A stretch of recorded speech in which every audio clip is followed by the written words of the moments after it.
O próximo é...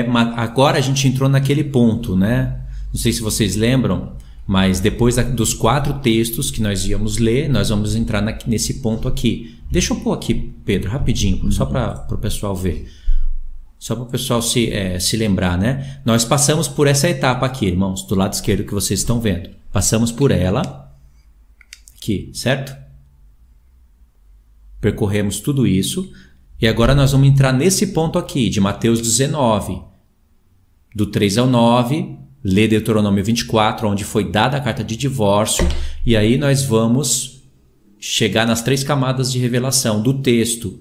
A parte literal, vida prática, a parte literal, uma programação feita por Deus lá em Adão e Eva, o que é uma só carne para Deus, e a parte literal e espiritual, que é a carta de divórcio. Aqui o assunto já começa a dobrar para o lado espiritual, ok? É esse ponto aqui que nós estamos entrando. Agora vamos lá.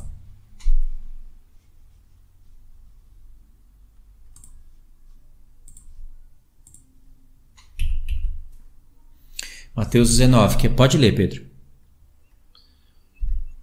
Vamos lá. Vieram a ele alguns fariseus e o experimentavam, perguntando: é lícito ao marido repudiar a sua mulher por qualquer motivo? Então respondeu ele: não tendes lido que o Criador, desde o princípio, os fez homem e mulher, e que disse: por esta causa deixará o homem pai e mãe, e se reunirá à sua mulher,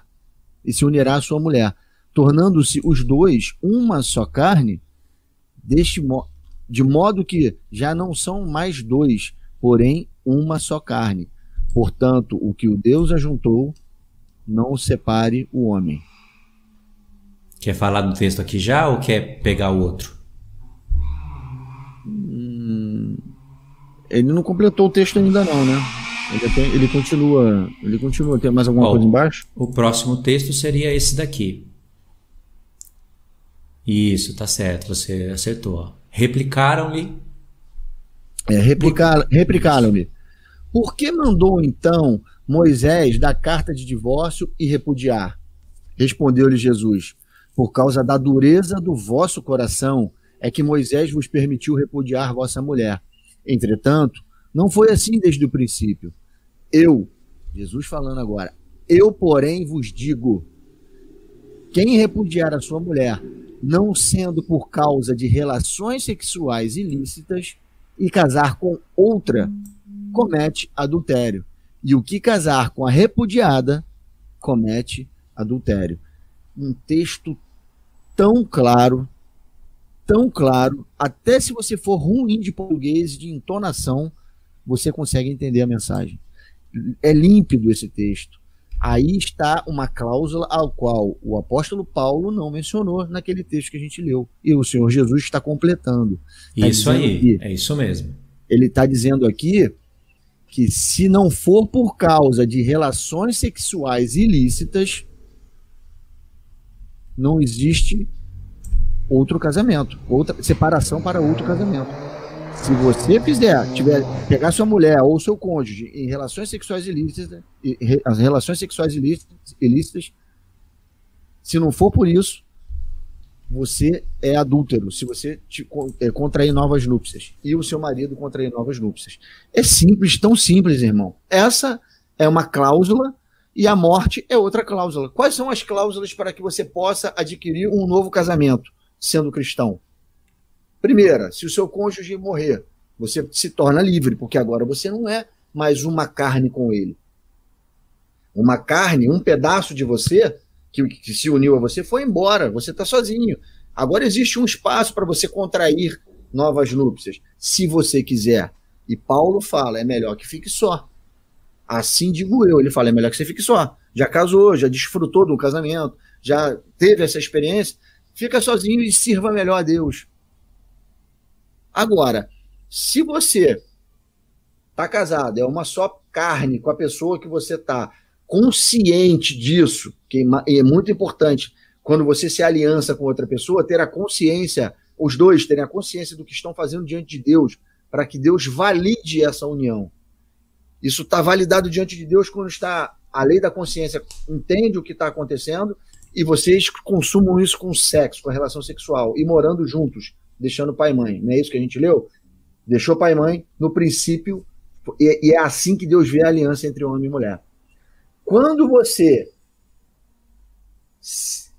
tem relações sexuais ilícitas fora do casamento, o que está acontecendo? Você está quebrando essa aliança, está deixando essa pessoa e se tornando uma carne com uma outra.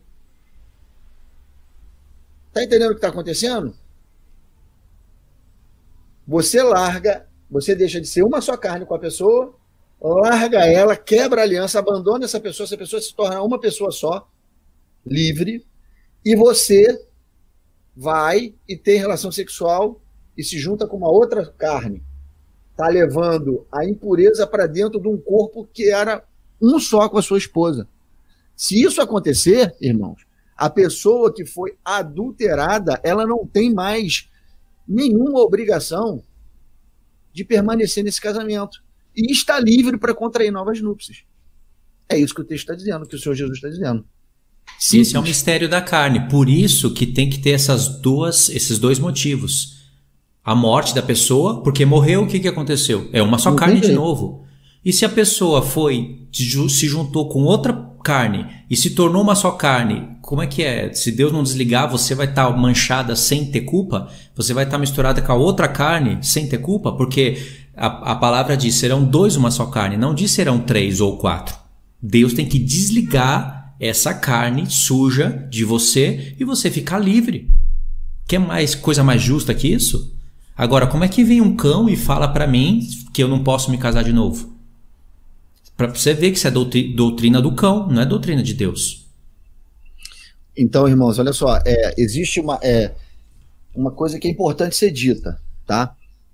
Seguinte, quando se trata de duas pessoas em Cristo, unidas no matrimônio, no casamento, se houve em algum dado momento a traição de algum dos dois, o que Deus quer? Deus quer que você se separe e a sua mulher viva sozinha e ela contraia uma nova núpcias? É isso que Jesus falou? Não, olha só, traiu, eu quero que ela faça, é lícito que ela tenha outro casamento e faça. É isso que Jesus está falando? Está falando que pode se tornar livre e pode ter novas núpcias. É isso que Jesus está dizendo. Mas o que Deus quer desde o princípio? Que o homem seja uma só carne com a sua mulher para sempre, até que a morte separe. Com a morte não tem jeito. Não tem jeito. Morreu, você vai ficar um separado do outro. Porém, se houve a separação, se houve uma traição, Deus quer que, se são duas pessoas que têm o mesmo Espírito Santo de Deus habitando aqui e aqui, se perdoem e continuem junto. A mulher, ela não tem obrigação de aceitar o homem de volta, nem o traidor de volta, e vice-versa.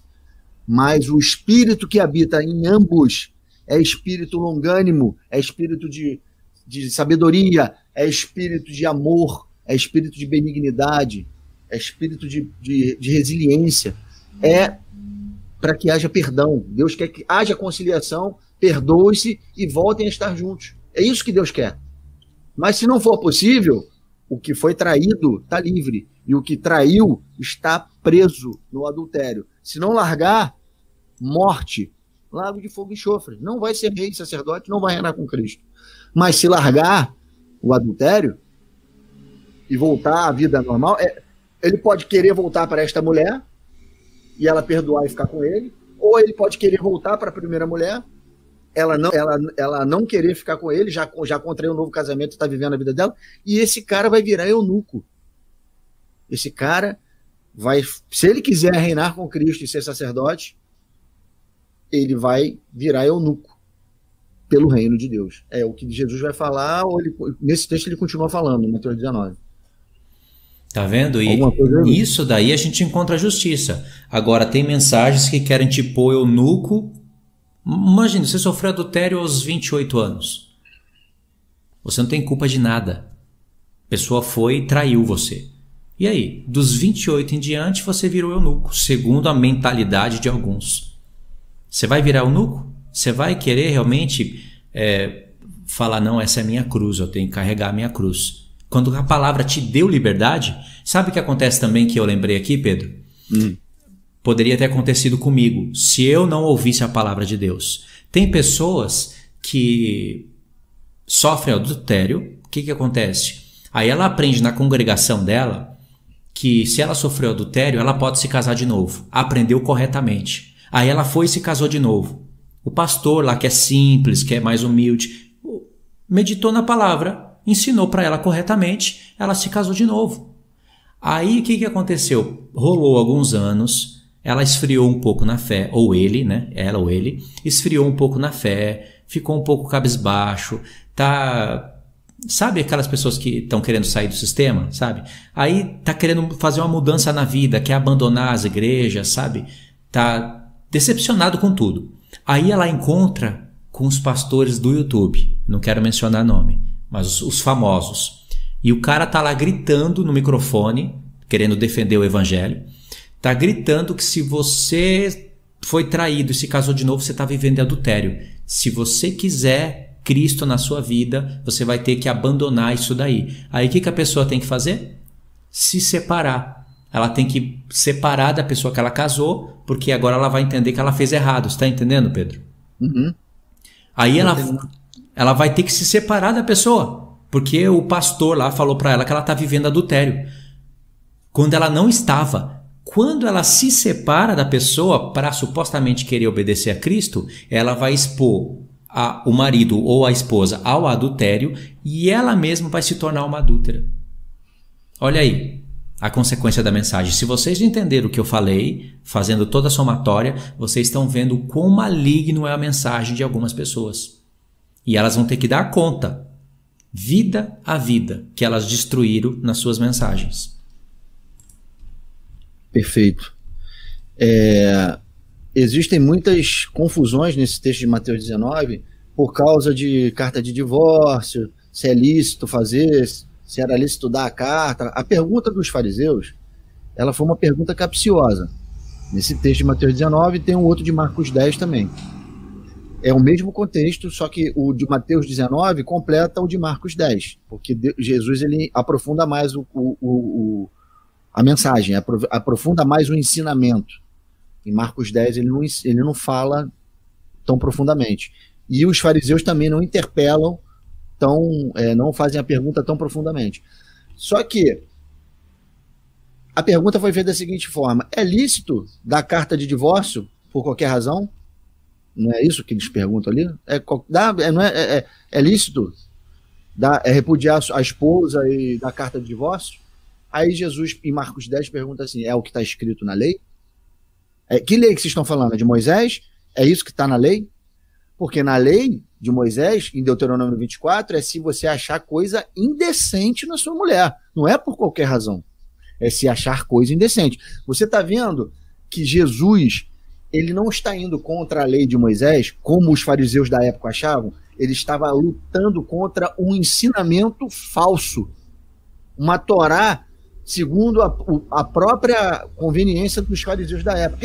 É basicamente o que a gente está vivendo hoje com esses pastores do YouTube. Eles pegam o evangelho de Cristo e criam um evangelho segundo a sua forma de pregar. Era o que os fariseus da época faziam. E Jesus fala: eu, porém, vos digo, eu, porém, vos digo, eu, porém, vos digo. Ele não está repreendendo a lei de Moisés. Ele está consertando a lei e aperfeiçoando nele. Coisa completamente diferente. E aí as pessoas pegam e confundem tudo. Jesus está trazendo a velha aliança que era imperfeita para a nova que é perfeita nele. E é por isso que ele fala: eu, porém, vos digo. E no monte do Sermão da Montanha, do Sermão do Monte, ele fala isso em vários contextos, não só do casamento. Ele fala em vários contextos da lei que os caras transgrediam. Eles faziam perguntas a respeito da lei completamente distorcida que eles pregavam, e Jesus falava: eu, porém, vos digo. É assim que está falando, mas agora é assim. E ele vai e aperfeiçoa, ajusta para a nova aliança. Coisas completamente diferentes quando esses textos são lidos e são pregados por aí, por esses pastores aí.